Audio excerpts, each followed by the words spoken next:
Le livre de l'Apocalypse est le livre le plus complexe et mystérieux de la Bible. Il fascine par ses effrayantes prophéties sur la fin des temps.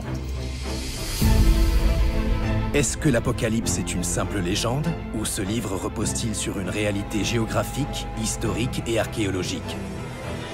L'image qu'on a de l'Apocalypse, c'est la fin des temps, c'est la déflagration, c'est tout Hollywood. Dans l'Antiquité, c'est pas du tout ça. Sur les traces des apôtres Paul, Jean et des premiers chrétiens, je suis allé découvrir des indices sur les sites archéologiques d'Asie mineure et rencontrer des spécialistes afin de m'aider à comprendre ces textes et son message. Il y a une grande controverse dans l'étude du Nouveau Testament. Est-ce que Jean, le prophète de l'Apocalypse, est la même personne que l'auteur du 4e évangile et des lettres de Jean? L'apôtre Jean est arrivé à Patmos en tant qu'exilé. Il a été déporté par les Romains. Ce livre est présenté comme une révélation du Christ et commence par une série de 7 lettres écrites à 7 églises se trouvant toutes en Turquie actuelle. Qui sont ces 7 églises? Ont-elles quelque chose à nous dire aujourd'hui? En parcourant l'Asie mineure, cette terre d'aventure habitée de légendes et de mythes, ce voyage est devenu plus qu'une simple enquête. Il s'est changé en une quête personnelle de sens. C'est ça l'œuvre du symbolisme de l'Apocalypse, c'est de prendre des images pour nous faire voir des choses. La série documentaire Les 7 églises de l'Apocalypse est une enquête passionnante qui apporte des réponses et qui ne laisseront personne indifférent.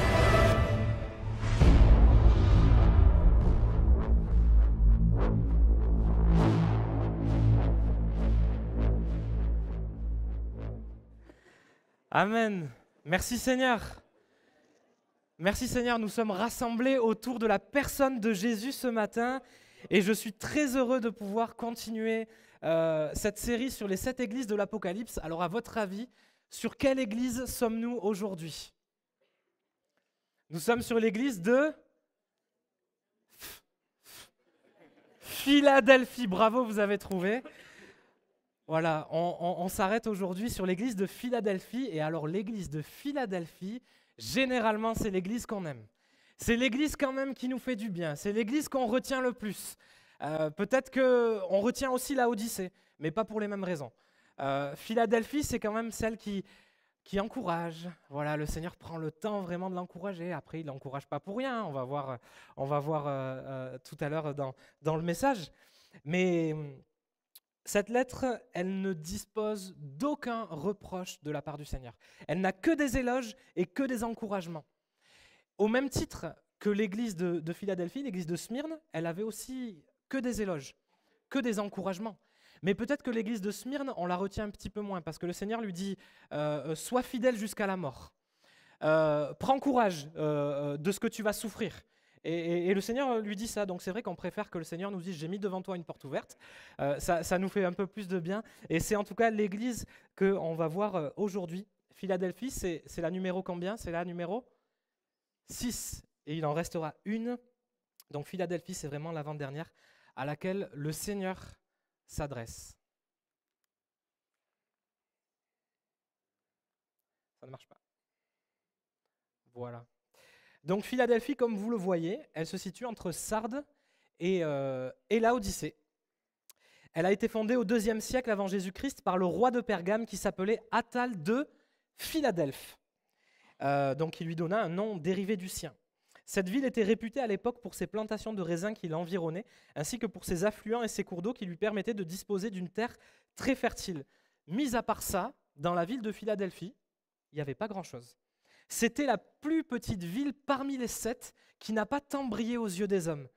Et comparée aux autres villes, Philadelphie, c'est la moins prestigieuse, la plus modeste, la plus petite, celle qui n'a pas fait parler beaucoup d'elle. Et aujourd'hui, d'ailleurs, Philadelphie n'existe plus. Elle a laissé place à une ville, donc il y a les ruines de Philadelphie, mais elle a laissé place à une ville qui s'appelle Alaşehir, donc en Turquie. Et le titre de mon message ce matin, c'est donc Philadelphie, j'ai mis devant toi une porte ouverte. Amen. Alléluia, on va lire ensemble le texte.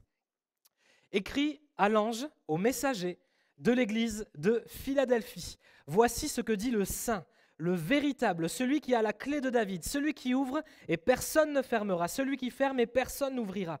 Je connais tes œuvres. Voici, parce que tu as peu de puissance et que tu as gardé ma parole et que tu n'as pas renié mon nom, J'ai mis devant toi une porte ouverte que personne ne peut fermer. Voici, je te donne de ceux de la synagogue de Satan, qui se disent juifs et ne le sont pas, mais qui mentent. Voici, je les ferai venir se prosterner à tes pieds et connaître que je t'ai aimé. Parce que tu as gardé la parole de la persévérance en moi. Je te garderai aussi à l'heure de la tentation qui va venir sur le monde entier pour éprouver les habitants de la terre. Je viens bientôt, dit Jésus. Retiens ce que tu as, afin que personne ne prenne ta couronne. Celui qui vaincra, je ferai de lui une couronne dans le temple de mon Dieu, et il n'en sortira plus. J'écrirai sur lui le nom de mon Dieu et le nom de la ville de mon Dieu, de la nouvelle Jérusalem qui descend du ciel, d'auprès de mon Dieu et mon nom nouveau, que celui qui a des oreilles entende ce que l'Esprit dit aux églises, et tout le monde dit Amen. Alléluia. Il ne faut pas oublier que quand même, c'est Jésus qui parle. C'est Jésus qui parle ici, qui s'est révélé à Jean et qui parle pour cette église, l'église de Philadelphie. Toutes les introductions de Jésus, toutes les fois où Jésus se présente, ça a toujours un rapport avec le développement qui va suivre. Et là, Jésus se présente comme ça. Comment Jésus se présente? Il se présente en disant « Voici ce que dit le Saint, le véritable, celui qui a la clé de David, celui qui ouvre et personne ne ferme, celui qui ferme et personne n'ouvre. » Jésus est l'incarnation de la sainteté et de la vérité. Jésus est saint. Il est appelé le Saint de Dieu dans la parole. Il est séparé du péché. Il est saint. Et Jésus est vrai. Il est véritable. Il n'y a pas plus vrai que Jésus. Jésus est le chemin, la vérité.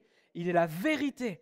Jésus est la vérité dans son amour, dans ses paroles, dans ses actions. Jésus incarne la vérité au plus profond de lui. Sa parole est la vérité et Jésus-Christ est la parole incarnée. Amen. La Bible nous dit que la loi a été donnée par Moïse, mais que la grâce et la vérité sont venues par Jésus-Christ. Et même dans l'enveloppe humaine que Jésus a revêtue quand il était sur terre, Jésus n'a rien perdu dans sa sainteté, dans sa vérité. Quand il est venu sur terre, il les a pleinement manifestés parce qu'il est Dieu lui-même. Et ces attributs sont très importants, la vérité et la sainteté, parce que c'est le regard que Jésus va avoir à l'église de Philadelphie. Le regard que Jésus va avoir sur Philadelphie va dépendre et découler du coup de sa sainteté et de sa vérité. Et je crois que quand Jésus regarde son église aujourd'hui, avec un grand E, il la regarde toujours au travers de sa sainteté et au travers de sa vérité. Ensuite, Jésus se présente comme celui qui a la clé de David. Alors là, c'est peut-être un petit peu plus compliqué, mais on va y aller ensemble, ne vous inquiétez pas. La clé de David, ça représente quoi la clé de David? On retrouve ce terme seulement 2 fois dans la parole de Dieu. La deuxième fois ici, et puis la première fois dans le livre d'Ésaïe. Je mettrai sur son épaule la clé de la maison de David. Quand il ouvrira, nul ne fermera. Quand il fermera, nul n'ouvrira. On comprend que la présentation de Jésus, quand il dit « Je suis celui qui détient la clé de David », c'est tiré réellement de ce verset dans le livre d'Ésaïe. Et pour comprendre ce que nous dit ce verset, dans le livre d'Ésaïe, ça nous parle premièrement de Éliakim. Éliakim, un descendant de David à qui cette clé a été donnée. Ésaïe 22, verset 20, « En ce jour-là, j'appellerai mon serviteur Éliakim. » Et verset 22, « Je mettrai sur son épaule la clé de la maison de David. » Donc ça, premièrement, ce verset, c'est pour Éliakim. Éliakim, c'était celui qui avait le pouvoir et l'autorité de faire entrer et sortir n'importe qui, quiconque de la maison de David, du palais royal. Il avait la pleine responsabilité. C'était comme le préfet du palais royal. Personne ne pouvait faire ce qu'il voulait, demander une audience, parler avec le roi Ézéchias ou même exercer une fonction si Éliakim n'en donnait pas l'autorisation et son accord. C'était lui qui ouvrait et fermait la maison de David. Il en avait la pleine autorité et la pleine responsabilité. Je ne sais pas si vous remarquez, il est écrit « Je mettrai sur son épaule la clé de David ». Et ça, pourquoi son épaule ? En fait, en Orient et à l'époque, les clés, elles étaient en bois et elles faisaient entre 15 et 60 cm de long. La clé, on ne la mettait pas dans la poche. C'était un petit peu plus dur. Et donc, du coup, on la portait sur l'épaule comme une charge. Et d'ailleurs, ce n'étaient pas des clés qui tournaient, hein, c'était des clés qu'on insérait dans un verrou avec lesquelles on faisait levier, le mécanisme se levait et la porte pouvait s'ouvrir. Mais à l'époque, c'était comme ça, les clés. Et on comprend pourquoi dans Ésaïe 9,6, vous connaissez ce passage, et moi c'est vrai que je me suis posé des questions pendant longtemps, mais quand la Bible nous dit « car un enfant nous est né, un fils nous est donné, et la domination reposera sur son sur son épaule. La charge reposera sur son épaule, comme dans le sens, la domination dans le sens de la souveraineté. La royauté, l'autorité reposera sur son épaule. Et à l'époque, on plaçait donc une clé sur l'épaule du souverain afin de symboliser le pouvoir royal. Et donc, ce dont cette clé nous parle, pourquoi la clé de la maison de David? La clé égale le symbole d'autorité. La clé, c'est un symbole d'autorité, de souveraineté et de royauté. Du coup, c'était prophétique. Bien sûr, premièrement, ce verset s'adresse à Eliakim, mais il s'adresse prophétiquement à notre Seigneur Jésus-Christ, qui est lui-même fils de David et qui détient la clé, qui nous parle de sa toute-puissance et de sa suprême autorité sur toute chose. Jésus a le pouvoir d'ouvrir et de fermer sans que personne ne puisse y faire quoi que ce soit. Jésus, quand il va revenir, après être ressuscité, il revient. La première phrase qu'il dit à ses disciples, c'est il s'approche d'eux, il leur parle et il leur dit « Tout pouvoir m'a été donné dans le ciel et sur la terre. » Jésus est capable de tout. Et tout, ça veut dire que rien ne lui est impossible. Amen. Alléluia. Jésus est le grand chef suprême. Il a autorité sur nos vies. Il a autorité sur l'Église, il a autorité sur les nations, il a autorité sur la maladie, il a autorité sur les démons. Jésus a autorité sur tout. Il n'y a personne de plus grand que lui. Il n'y a personne de plus fort que lui. Jésus a l'autorité suprême. Amen. Alléluia. On doit se réjouir pour ça. Notre Jésus a l'autorité suprême. Il tient même la clé du séjour des morts, nous dit la parole. Tout pouvoir m'a été donné dans le ciel et sur la terre. Je suis le premier et le dernier, l'alpha et l'oméga et le vivant. J'étais mort et voici, je suis vivant au siècle des siècles. Est-ce que vous savez que Jésus est vivant? Amen. Et je tiens les clés de la mort et du séjour des morts. Quand Jésus ouvre une porte dans le monde ou dans une âme afin d'y faire pénétrer l'évangile, personne ne peut la fermer. Tu peux faire ce que tu veux. Personne ne peut fermer ce que Dieu fait. Mais aussi quand il ferme quelque chose, pour s'opposer parfois peut-être aux efforts des adversaires qui sont contre l'Église. Personne ne peut réouvrir. Quand Jésus ferme une porte, personne ne peut l'ouvrir. Quand Jésus ouvre une porte, personne ne peut la fermer. On le voit d'ailleurs que Jésus ferme une porte un moment. Il va faire prosterner ceux de la synagogue de Satan à l'Église de Philadelphie. Il ferme l'opposition qu'il y avait. Il ferme une porte. Jésus est le seul à posséder le pouvoir d'admettre ou d'exclure quelqu'un dans son royaume, d'ouvrir le ciel ou de le fermer, d'associer quelqu'un à son règne ou de l'en priver. Jésus a la clé de David, la suprême autorité. Il a vaincu la mort, il a vaincu la croix. Et ce verset, on va le lire ensemble. C'est parti. C'est pourquoi aussi Dieu l'a souverainement élevé, on le lit ensemble, et lui a donné le nom qui est au-dessus de tout nom, afin qu'au nom de Jésus, que tout genou fléchisse dans les cieux et sur la terre et sous la terre, et que toute langue confesse que Jésus-Christ est Seigneur, à la gloire de Dieu le Père. Amen. Alléluia. Amen. Il a toute autorité. Dieu nous regarde, Jésus nous regarde. Ce matin, il regarde son Église avec un grand E au travers de son prisme de la vérité, de la sainteté, et Jésus va mettre en avant les qualités de cette Église. Je crois que Philadelphie est une église qui plaît au cœur de Dieu. Et je vous pose une question ce matin, vous savez ce que je vais vous dire. Est-ce que nous voulons être une église qui plaît au cœur de Dieu? Alléluia, amen.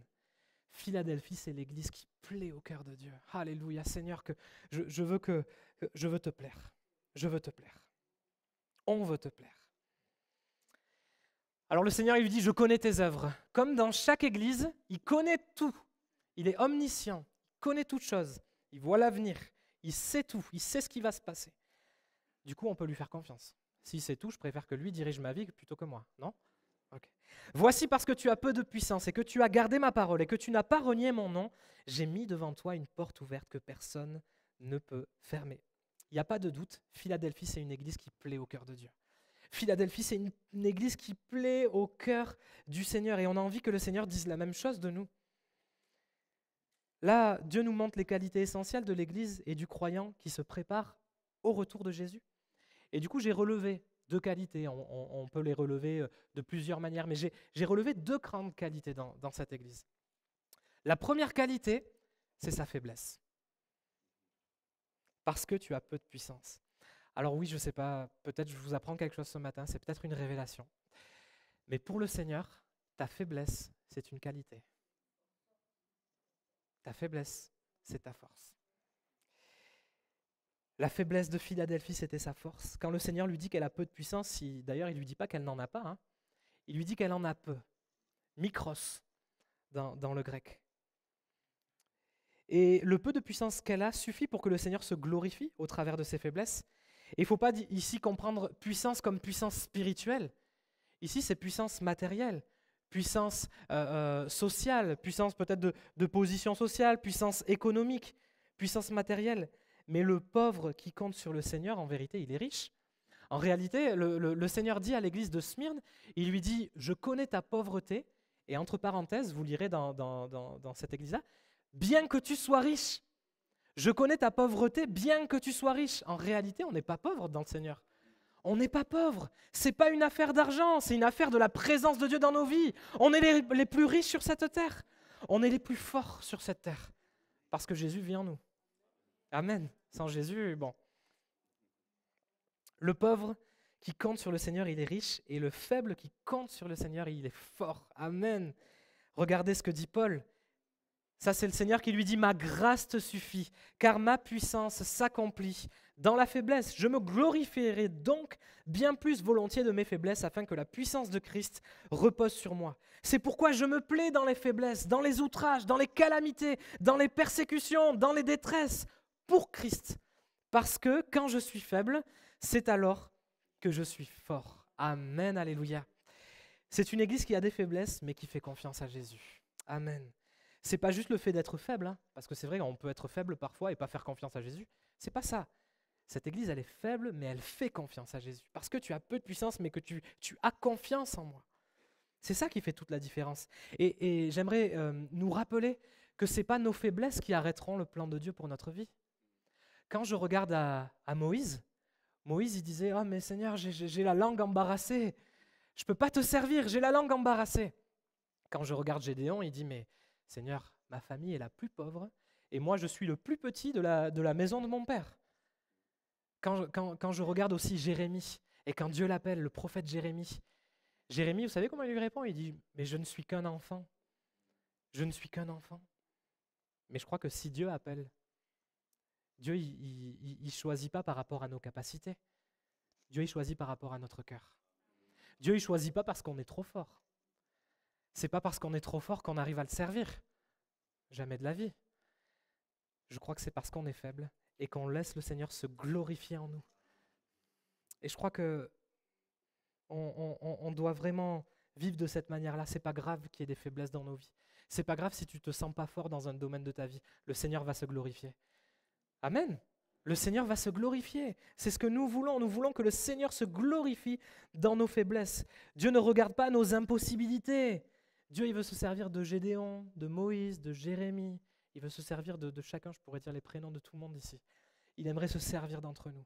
Pour ça, il faut qu'on se rende compte que nous, on est faibles humainement parlant, mais que lui, il est fort. Et qu'on veut compter sur sa grâce, alléluia.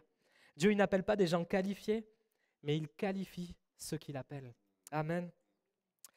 Donc, si tu ne te sens pas capable d'une œuvre à laquelle Dieu t'appelle, c'est pas grave. Si tu comptes sur le Seigneur, tu vas y arriver par sa grâce et par sa force. Sois vraiment encouragé ce matin. C'est ici la parole que l'Éternel adresse à Zorobabel. Ce n'est ni par la puissance, ni par la force, mais c'est par mon esprit, dit l'Éternel des armées. Amen, ce n'est pas par nos capacités, ce n'est pas par nos forces, ce n'est pas par nos moyens humains qu'on arrive, que l'Église va avancer. L'Église, c'est Jésus qui l'a fait avancer. L'œuvre de Dieu, c'est Dieu qui l'a fait avancer. C'est Dieu qui s'occupe de son œuvre. Le monde te dit peut-être qu'il faut que tu sois fort, mais le Seigneur te dit qu'il faut que tu sois faible en fait, pour lui laisser la place et que le Seigneur se glorifie au travers de toi. Jean-Baptiste dira d'une certaine manière, il dira, il faut que tu crois Seigneur et que moi diminuons. Que le Seigneur vraiment se glorifie dans nos vies. Diminuons. Et vous savez quoi? Je crois que Dieu se plaît à choisir les choses faibles de ce monde.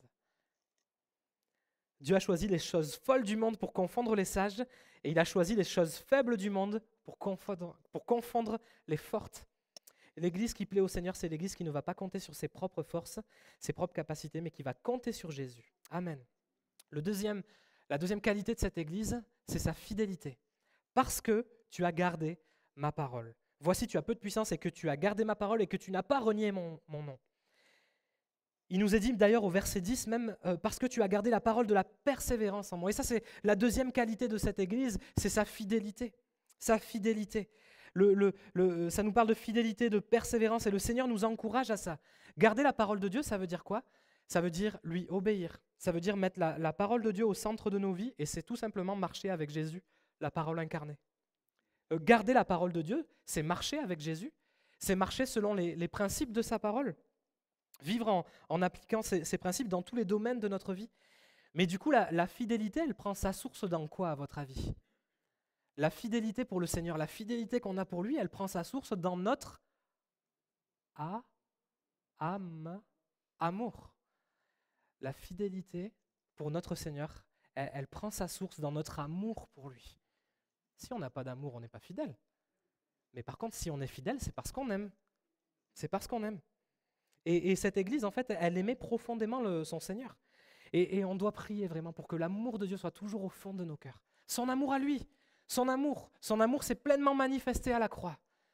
Dieu nous a tous aimés, Dieu vous a tous aimés. Il te dit encore ce matin, je t'aime, Dieu t'aime. Dieu t'aime, il a tout donné pour toi, il a donné Jésus, afin qu'un jour tu sois auprès de lui. Dieu t'aime, il veut t'avoir auprès de lui, pour le siècle des siècles, pour l'éternité. C'est son œuvre, c'est ce qu'il a fait, au travers de Jésus qu'il a envoyé à la croix. Et ça, on doit vraiment garder l'amour du Seigneur au fond de nos cœurs, jusque dans nos entrailles, pour que dans nos mots, dans nos paroles, dans nos activités, dans nos réunions, l'amour du Seigneur puisse se manifester. Amen. La fidélité, elle compte pour le Seigneur dans les petites choses, dans les grandes choses. Elle nous donne accès au salut et à la joie de notre Maître. Son Maître lui dit, c'est bien, bon et fidèle serviteur, tu as été fidèle en peu de choses, je te confierai beaucoup, entre dans la joie de ton Maître, pour celui qui a été fidèle. Et il est écrit plus loin, donc, parce que tu n'as pas renié mon nom. Et le fait qu'on ne renie pas le nom de Jésus, c'est encore une manifestation de la fidélité et de l'amour. Alléluia. Si quelqu'un m'aime, il gardera ma parole. Mon Père l'aimera, nous viendrons à lui et nous ferons notre demeure chez lui. Si quelqu'un m'aime, il gardera ma parole. Parce que tu as gardé ma parole, je mettrai devant toi une porte ouverte. Garder la parole de Dieu, ne pas renier le Seigneur, c'est de la fidélité, mais c'est la conséquence de notre amour pour lui. Alléluia. Si nous sommes morts avec lui, nous vivrons aussi avec lui. Si nous persévérons, nous régnerons aussi avec lui. Si nous le renions, lui aussi nous reniera. Si nous sommes infidèles, lui demeure fidèle, car il ne peut se renier lui-même. Et en fait, tout ça, Philadelphie, ça nous montre tout simplement à quoi le Seigneur regarde. Le Seigneur, il ne regarde pas à nos œuvres. Le Seigneur ne regarde pas à nos propres activités. Le Seigneur, il regarde à l'amour qu'on a pour lui. Il va dire à l'église d'Éphèse, mais c'est super ce que tu fais. Je connais tes activités, je connais tes œuvres, je connais le temps que tu passes pour moi. Mais ce que j'ai contre toi, c'est que tu as abandonné ton premier amour. L'amour, c'est ce qui compte pour le Seigneur. Et que nous puissions jamais oublier vraiment l'amour que lui a eu pour nous. Parce que je crois que c'est de cette manière-là qu'on pourra cultiver notre amour pour Dieu. Que vraiment l'amour de Jésus soit au fond de nos cœurs. Je crois qu'une église qui perd son amour, c'est une église qui perd tout. Est-ce que vous êtes d'accord avec ça? Une église qui perd son amour pour le Seigneur, c'est une église qui perd tout. Maintenant, une église qui maintient, qui garde son amour pour le Seigneur, c'est une église qui marche en direction de la porte ouverte que le Seigneur a mis devant elle. Amen. Amen. C'est mon dernier point ce matin. J'ai mis devant toi une porte ouverte. Philadelphie avait peu de puissance, mais parce qu'elle a gardé sa parole et qu'elle n'a pas renié son nom, elle est l'église la plus victorieuse d'entre toutes, de toutes ces églises-là. Et je crois que le Seigneur vraiment nous parle ce matin. Parce que tu as gardé la parole de la persévérance en moi, je te garderai aussi. Il y a comme une promesse qui est là, une promesse conditionnelle. Parce que tu as gardé la parole de la persévérance en moi, je te garderai aussi à l'heure de la tentation. Parce que nous sommes faibles et parce que nous demeurons fidèles, Dieu également nous fait la promesse de nous garder de la colère à venir, de nous garder de l'heure de la tentation, de nous garder de la grande tribulation. Dieu nous garde, Dieu va nous protéger. Le chemin est ouvert pour nous. Là, nous allons gagner. Hein? Amen. Amen. Nous allons gagner. En fait, pour celui qui persévère jusqu'à la fin, pour celui qui garde la parole de Dieu, tu vas gagner, tu es vainqueur. Ton nom est déjà inscrit dans le livre de vie. Amen, alléluia, que personne ne prenne notre couronne. Alléluia, amen. Donc bien entendu, cette fameuse porte ouverte, c'est quoi? C'est la porte du salut. Jésus lui-même est la porte, hein. Il le dira dans l'évangile de Jean. Cette porte, c'est le salut, c'est l'éternité dans la présence de Dieu, ce que Dieu prépare pour les croyants.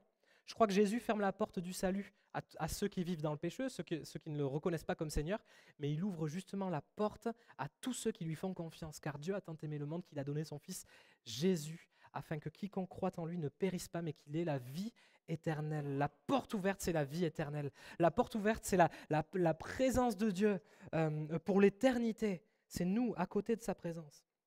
Mais vous savez, je crois que dans le même sens, Dieu peut ouvrir et fermer des portes dans nos vies.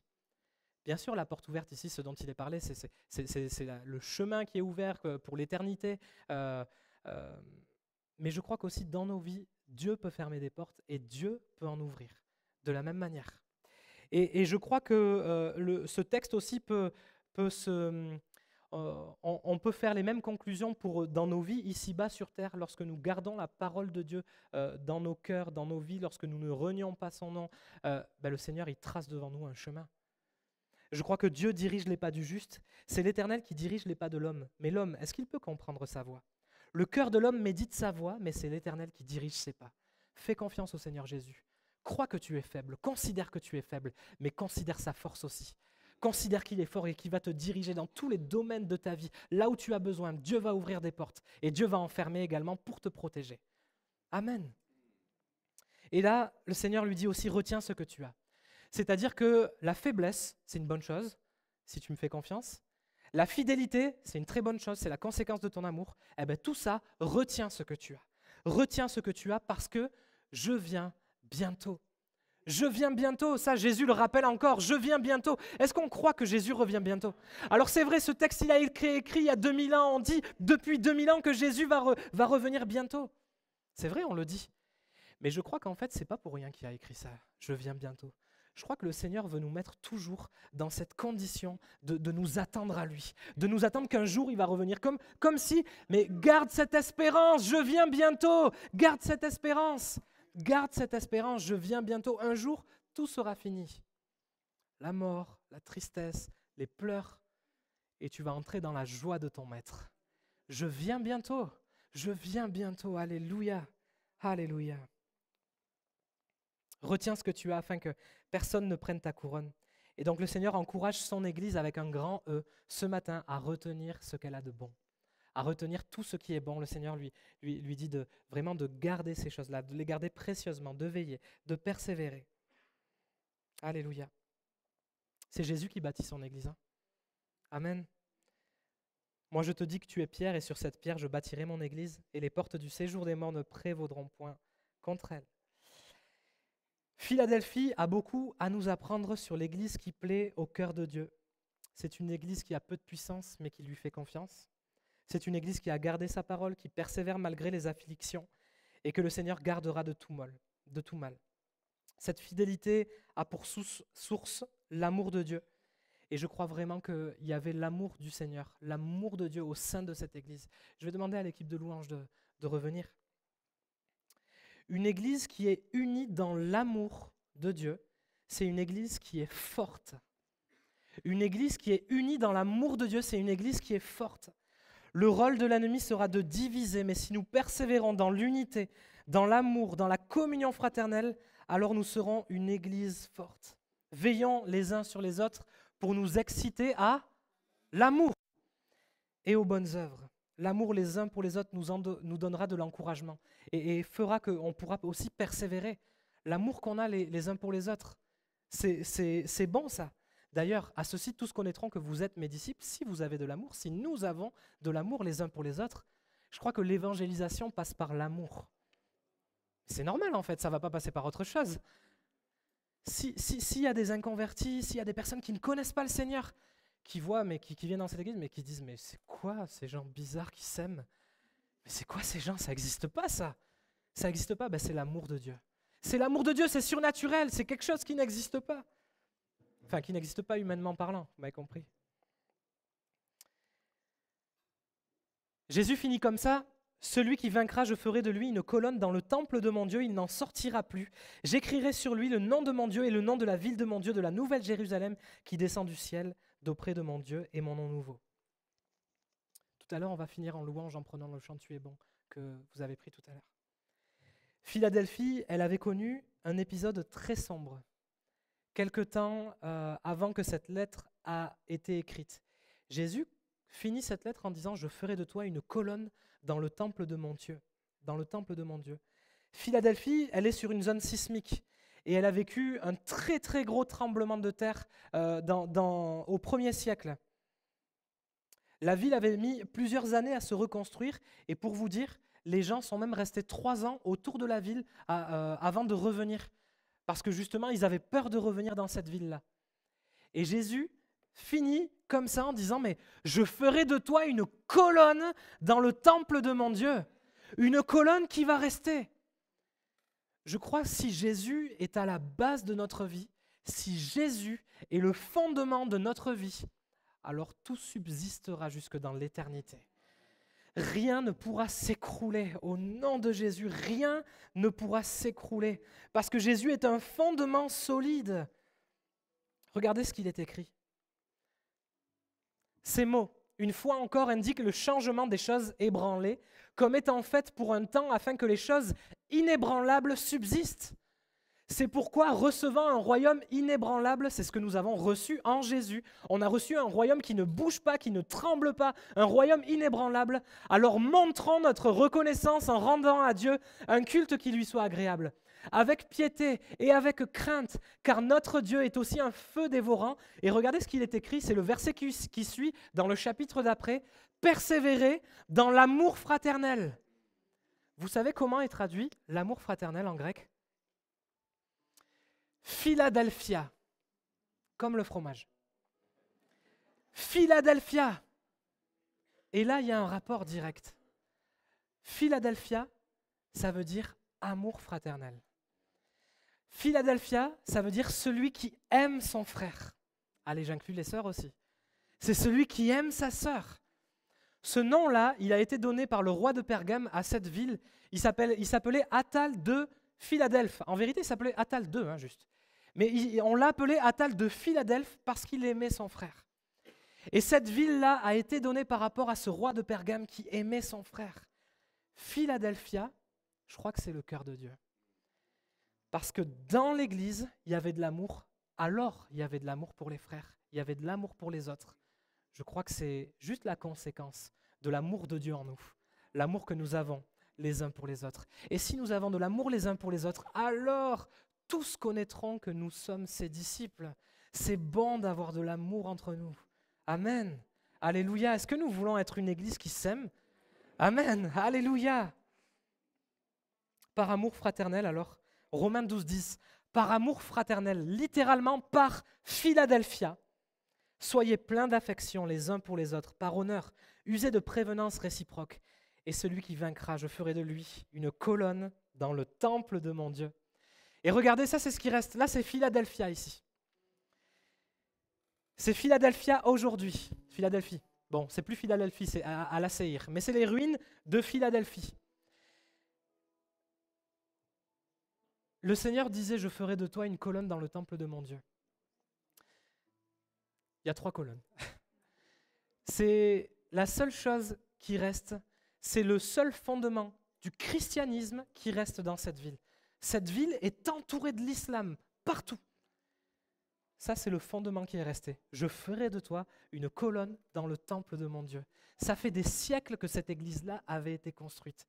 Et c'est ce qui reste. 3 colonnes. Je ferai de toi une colonne dans le temple de mon Dieu. Et vous savez quoi, comment je vais finir? Je vais finir maintenant. Donc ces 3 choses demeurent.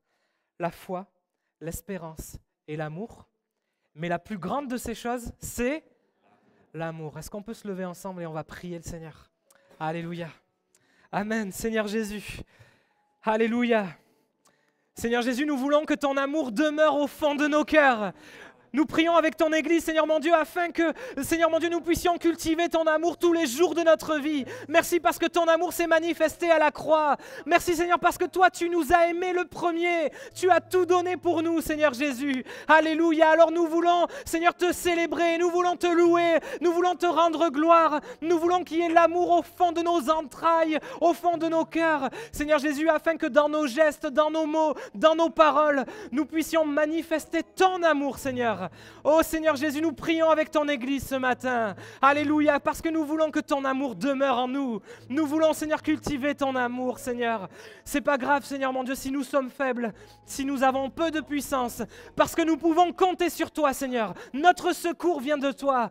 Notre trésor vient de toi, Seigneur mon Dieu. Tu es notre force, tu es notre tout. Je prie, Seigneur, ce matin de renouveler les forces de celui qui est faible, de celui qui se sent faible, Seigneur mon Dieu. Merci de renouveler ta bonté, renouvelle tes forces. Merci, Jésus, pour ce que tu fais. Merci pour ton Église, parce qu'elle est belle, Seigneur. C'est toi qui l'as bâtie, ton Église. C'est toi qui l'as bâtie, Seigneur. Alléluia. Et le séjour des morts ne prévaudront point contre elle. Alléluia. Alléluia, gloire à ton nom. Est-ce qu'on peut acclamer le Seigneur? Alléluia. Alléluia. Alléluia. Amen.